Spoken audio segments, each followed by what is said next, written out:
Hello, it's LaShawn with Rooted and Reckless, and today we're going to talk about my Alocasia Golden Bone. We're going to talk about what's going wrong with it. We're going to talk about what's going right with it. But most importantly, we're going to talk about what to do with it. And so, if that sounds like something you're interested in, then you'll definitely want to stay tuned for more.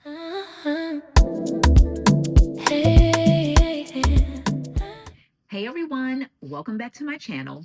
Today, I'm going to be giving you an update and a full care evaluation of my Alocasia Golden Bone.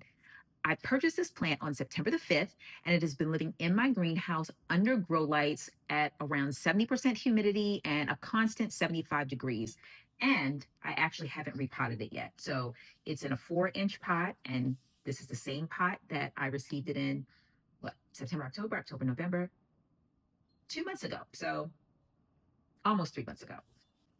So let's take a closer look and see what's going on. Let's see what the next steps will be and what I need to do to address any of the issues that I may have found.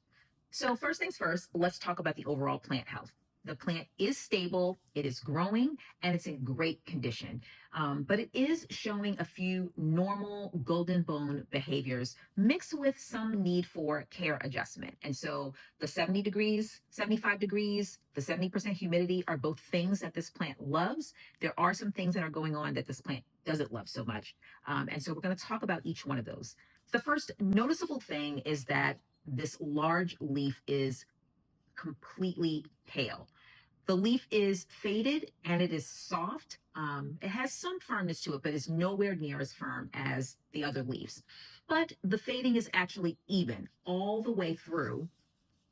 And this leaf as well, it's faded all the way through. It's an even fading. And that just tells me that this is normal leaf senescence, which is how the golden bone retires its older leaves. And in fact, these two leaves are the first and second oldest leaves in this pot.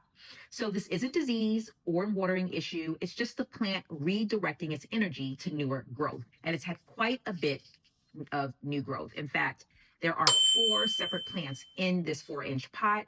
And there's, in fact, a couple of corms that haven't pushed out any new leaves yet. So quite a bit is going on in this pot, and it's understandable why it's redirecting some of that energy.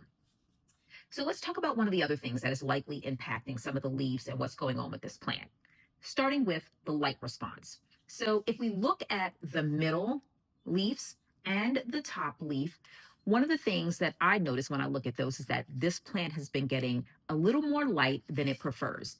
And I didn't know this at first, but the golden bone is very light sensitive. And at the moment that I realized that, I had a significant aha moment because this plant has been living on the top shelf or the middle shelf directly under the grow light. And so it's been getting direct light, not indirect, but direct light for the entire time that it's been in my grow house, my greenhouse. And so the plant hasn't responded well to that. And so under those strong grow lights, the leaves can wash out, hence what we're seeing right here, what we're seeing right here, and even this baby leaf, which is also an older leaf, we're seeing that right here.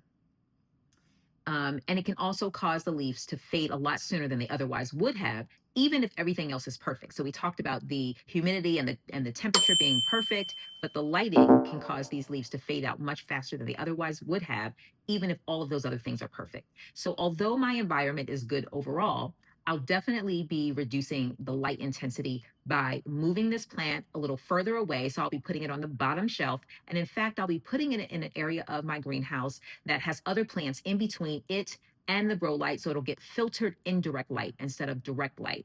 The other thing I'll be doing is I'll be reducing the duration of the grow light. So right now it's on for about 14 hours a day. I'll be reducing it to about 12 hours a day gradually over the next 2 weeks. So these things should significantly help the plant improve and respond, and be a little less stressed. So let's talk about what we're going to do next. So the next thing I want to talk about is the substrate and the root needs. So the next thing that I'm noticing in my plant is the substrate.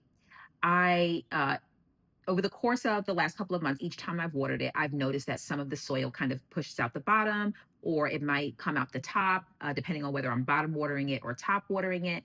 And so because I knew I wasn't ready to repot it, and ultimately I was trying to decide, what kind of substrate do I want to put it in? Do I want to convert it to a semi-hydro, or do I want to keep it in soil? And I really wasn't sure. But as a temporary fix, I did put some pond at the top to just because I started to again see some of the corm start to show. So I put a little bit of pond at the top, but there is a moisture retentive soil that is in the primary part of the pot.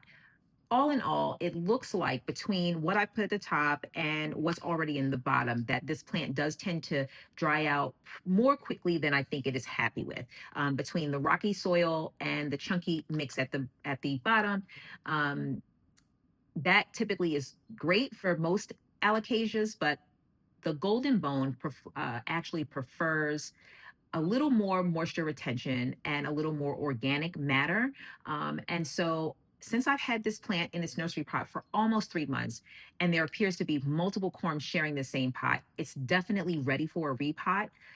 One of the things I think is really important, and that I've also learned in kind of researching what's going on with this plant, is that a crowded pot can lead to smaller leaves, pale coloration, and a faster nutrient depletion. So repotting is going to give this plant and its roots a fresh space and well-balanced nutrition, something that it's probably been struggling to get for the last couple of months. So I'm definitely going to do that.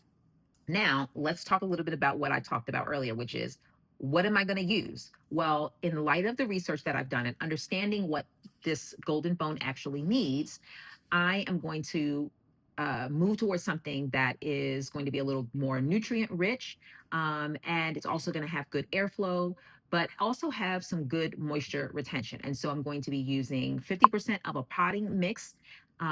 With 20% cocoa chips, about 15% perlite, 10% bark, and I'm also going to throw in some worm castings as well. When I repot this, I'm going to use my mycorrhizae to help support that root growth, and root health. That's something that I've been using for the last maybe 3 months or so, and it has made a significant impact in terms of my plants not going to shock and actually starting to push out new leaves much faster than they had previously. I'm also going to add some Osmocote or some Bios slow release fertilizer. Bios is kind of my favorite, but I'm going to use either one of those to allow this plant to have a gentle, slow release of nutrients, because with 4 corms in a pot, and I'm likely going to keep them in the same pot, it's going to need those nutrients to continue to push out nice, big, well-supported leaves, but also support all of the corms that might be in this pot. So what are one of the other things that I'm going to do? Well, I've mentioned that the leaves, it has some pale leaves, which in fact, I'm going to prune these 3 leaves because they're not contributing to the plant health anymore. They're completely faded. So I'm going to prune these 3 leaves. But even if I look at these other leaves, they're not a deep, dark green or copper, which is a color that the golden bone typically has. And so one of the things that I believe that it needs some magnesium. So I'm planning to give the plant a magnesium boost using Epsom salt. So golden bone in particular is prone to magnesium deficiency, especially when the leaves appear to be washed out and the veins are darker. And that is absolutely what is going on with my plant. Epsom salt is absolutely safe to use as long as it is diluted and you use the correct amounts. You want to make sure that you either get an Epsom salt that is for plants or get one that is unscented, has no perfumes or anything like that. So I'm going to mix 1/4 teaspoon in a quart of water. I'm only going to use it once, and I'm going to wait for about 2 to 3 weeks after I repot this plant.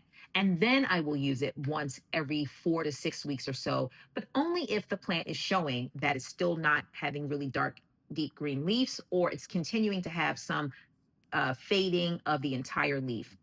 This is going to really help bring out those deep, dark green tones. It's also going to strengthen the new growth without overwhelming the soil with lots of extra salts. So that is another step that I'm going to take to bring this plant back up to its highest level of strength and functioning, and it's going to be absolutely beautiful. So here's my full plan moving forward. I'm going to remove these faded leaves, 1, 2, and 3. I'm going to reduce the grow light intensity just slightly by moving the plant to a lower shelf, but also reducing the number of hours that the grow light is on per day. I'm also going to repot this plant into probably a 6-inch pot using my moisture retentive Aroid mix. I'm going to add some mycorrhizae, and I'm also going to add a slow release fertilizer. So I'm either going to use my Bios or I'm going to use some Osmocote. And then after about 2 to 3 weeks, I'm going to give a single dose of Epsom salt magnesium by mixing 1/4 teaspoon into a quart of water and just watering the plant with that. For the time being, I'm going to keep the humidity at around 70%. I'm going to maintain that good airflow that's in my greenhouse, and I'm going to keep a constant 75 degrees. Once I've seen that the plant is really recovered, I'm going to slowly start to transition it out of the greenhouse. It's been in the greenhouse. It looks beautiful in there, but I would love to bring it out and be with the rest of my other plants so that I can enjoy it all the time and not just when I happen to walk past my greenhouse. So with these adjustments, the next few leaves should be larger, they should be richer in color, and obviously lasting much longer. So if you're still watching, thank you for watching. And if you've enjoyed this plant health breakdown and want more alocasia care videos, don't forget to like, subscribe, and comment below. Let me know if you want a follow-up video after the repot. Hey.